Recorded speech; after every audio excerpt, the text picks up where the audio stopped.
देश में बढ़ते कोरोना के कहर को देखते हुए केंद्र सरकार ने एक बार फिर राज्यों को नए दिशा निर्देश जारी किए हैं। राज्यों को निर्देश देते हुए केंद्र ने कहा है कि कोविड प्रबंधन और नियंत्रण के उपाय को सख्ती से अमल में लाएं, नहीं तो मौजूद संसाधन बढ़ते मामलों के बीच नाकाफी साबित होंगे। केंद्र सरकार ने कहा कि महीने भर को ध्यान में रखकर क्लिनिकल मैनेजमेंट, अस्पताल इलाज को लेकर जरूरी कदम उठाए जाएं। सोमवार को कोरोना संक्रमण के मामलों में मामूली गिरावट के बाद कल नए मामलों में तेज वृद्धि देखी गई। बीते 24 घंटों में 3,62,757 नए मामले आए। इस दौरान 3,285 लोगों की मौत से देश में कोरोना से अब तक हुई मौतों का आंकड़ा बढ़कर 2 लाख से अधिक हो गया। ऐसा पहली बार है जब कोरोना से इतनी तादाद में मौतें हुई और नए मामले सामने आए। देश में फिलहाल सक्रिय मामले बढ़कर 29,72,106 हो गए हैं।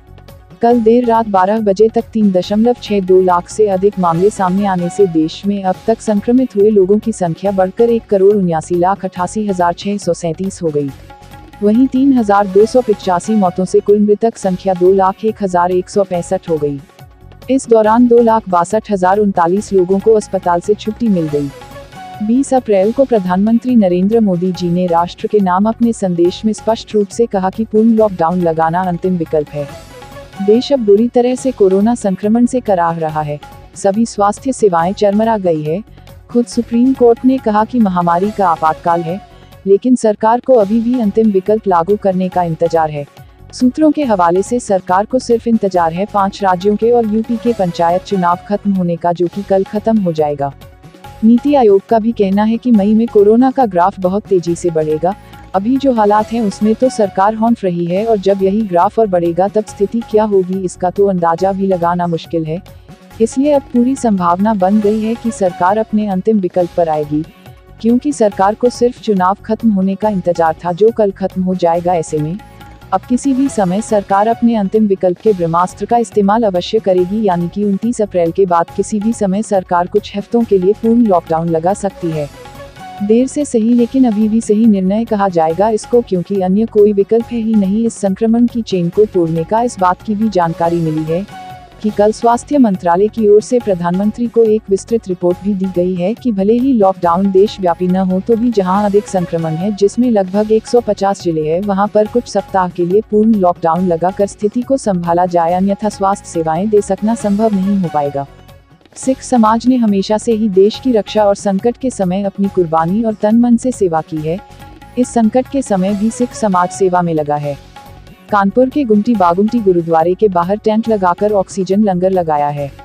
जिनको ऑक्सीजन की जरूरत है, मरीज को यहां लाकर 2-3 घंटे जितना ऑक्सीजन चाहिए उनको दिया जा रहा है। एक अच्छा प्रयास। प्रधानमंत्री नरेंद्र मोदी की चाची नर्मदाबेन मोदी का कोरोना संक्रमण के चलते निधन हो गया। बताया जा रहा है कि अहमदाबाद के एक अस्पताल में उनका इलाज चल रहा था। काफी मशक्कत के बाद भी डॉक्टर उन्हें बचा नहीं पाए।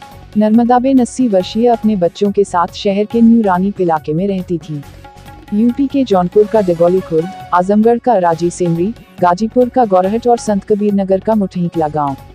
ये चारों गांव नजीर हैं, आत्मसंयम के, अनुशासन के और सजगता के। यही कारण है कि इन गांवों में न कोरोना की पहली लहर घुस सकी और न अब दूसरी। ये गांव इस बात के नजीर हैं कि अपनी जीवन शैली को नियंत्रित रखते हुए थोड़ी सी सावधानी से किसी भी महामारी का मुकाबला किया जा सकता है। संकट सामने दिखा तो जौनपुर के डगौली खुर्द गांव के लोग खुद ही सजग हो गए। भयावह रूप ले चुके कोरोना की लड़ाई में पहली अच्छी खबर कि कोरोना के खिलाफ अहम मानी जा रही एंटीवायरल दवा मोलनुपिरवीर के देश में उत्पादन और वितरण को लेकर एमएसडी फार्मा ने 5 बड़ी भारतीय दवा निर्माता कंपनियों से समझौता कर लिया है। मोलनुपिरवीर अपने तीसरे चरण के परीक्षण के दौर से गुजर रही है। इस दवा को लेकर वैज्ञानिक और दवा निर्माता कंपनियां काफी उत्साहित हैं। दूसरी अच्छी खबर कि कोरोना वायरस पर एंटीबॉडीज के जरिए निर्णायक प्रहार करने वाली दवा विंटस 19 के क्लिनिकल ट्रायल की मंजूरी drug controller general of India की सब्जेक्ट एक्सपर्ट कमेटी ने दे दी है। निजी क्षेत्र की company ArcelorMittal Nippon steel India ने सूरत जिले में हजीरा के अपने कारखाने के करीब 250 बिस्तरों का अस्पताल स्थापित किया है। इस अस्पताल को कंपनी के कारखाने से बिना किसी बाधा के ऑक्सीजन की आपूर्ति होती रहेगी। कंपनी के 250 बिस्तरों वाले इस अस्पताल ने कल से काम करना शुरू कर दिया है और जल्द ही इसे बढ़ाकर 1000 बिस्तरों का कर दिया जाएगा। इलाहाबाद हाईकोर्ट ने उत्तर प्रदेश पंचायत चुनाव में ड्यूटी कर रहे कर्मचारियों की कोरोना संक्रमण से हुई मौतों पर संज्ञान लिया है। इलाहाबाद हाईकोर्ट ने इसको लेकर चुनाव आयोग के राज्य के अफसरों को नोटिस जारी किया है। अदालत ने चुनाव आयोग के 27 अधिकारियों से इस पर जवाब देने को कहा है। हाईकोर्ट ने अपने नोटिस में कहा है कि उन पर इसके लिए मुकदमा क्यों ना चले। उत्तर प्रदेश में हो रहे पंचायत चुनाव से संबंधित ड्यूटी करने वाले 135 शिक्षकों, शिक्षा मित्रों और अनुदेशकों की अब तक कोरोना से मौत हो गई है। इस मुद्दे को कल ही अविरल टाइम्स द्वारा प्रमुखता से उठाया गया था।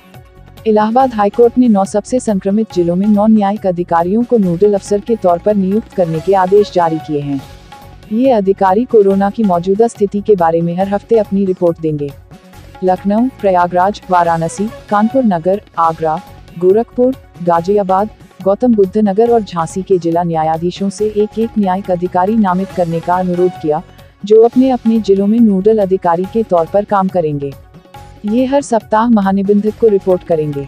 उत्तर प्रदेश के मुख्यमंत्री योगी आदित्यनाथ ने कहा, प्रकाश में आया है कि कुछ अस्पतालों में कार्मिकों द्वारा नियत दर से अधिक मनमाने ढंग से शुल्क वसूला जा रहा है। आपदाकाल में यह निंदनीय है। इसकी भर्त्सना होनी चाहिए। डॉक्टर को भगवान का दर्जा है। हमें पीड़ित और उसके परिजनों की बददुआ नहीं लेनी चाहिए। मेरी सभी चिकित्सा संगठनों से अपील है, ऐसे लोगों की सार्वजनिक निंदा की जाए। दिल्ली की केजरीवाल सरकार चिल्ला रही कि उसको केंद्र से मदद नहीं मिल रही, लेकिन सच तो यह है कि दिल्ली सरकार को ऑक्सीजन की जरूरत नहीं बल्कि उसको सिर्फ पैसा चाहिए। आखिर क्या वजह है कि पिछले 2 दिनों से डीटीसी की बसों में रखे इन ऑक्सीजन के सिलेंडरों को केजरीवाल जी अस्पतालों में नहीं भिजवा रहे। बिहार में कोरोना वायरस संक्रमण को रोकने के लिए पूर्ण लॉकडाउन लगाने की शुरुआत हो गई है। सबसे पहले नवादा जिले में 4 दिन का पूर्ण लॉकडाउन लगाया गया है। स्थिति नहीं सुधरी तो लॉकडाउन को आगे भी बढ़ाया जाएगा।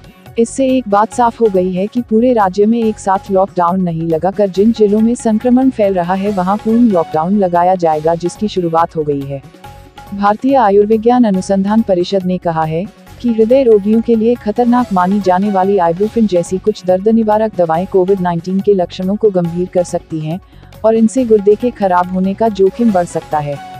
इसने सलाह दी कि नॉन स्टीरॉइड एंटी इन्फ्लेमेटरी दवाएं लेने की जगह बीमारी के दौरान जरूरत पड़ने पर पैरासीटामोल दवा ली जानी चाहिए।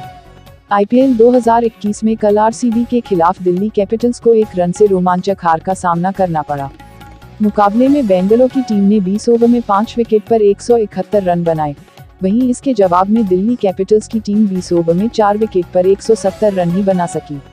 इंडियन प्रीमियर लीग के 14वें सीजन के मैच अब तक मुंबई और चेन्नई के बाद अहमदाबाद में खेले गए हैं, लेकिन अब दिल्ली के अरुण जेटली स्टेडियम में भी आईपीएल के इस सीजन के मैच आज से शुरू हो जाएंगे। बुधवार 28 अप्रैल को चेन्नई सुपर किंग्स और सनराइजर्स हैदराबाद के बीच मुकाबला दिल्ली में खेला जाएगा। आईपीएल के इस सीजन का ये पहला मैच दिल्ली में खेला जा रहा है। ताज़ा समाचारों से अपडेट रहने के लिए यूट्यूब चैनल को सब्सक्राइब कीजिए।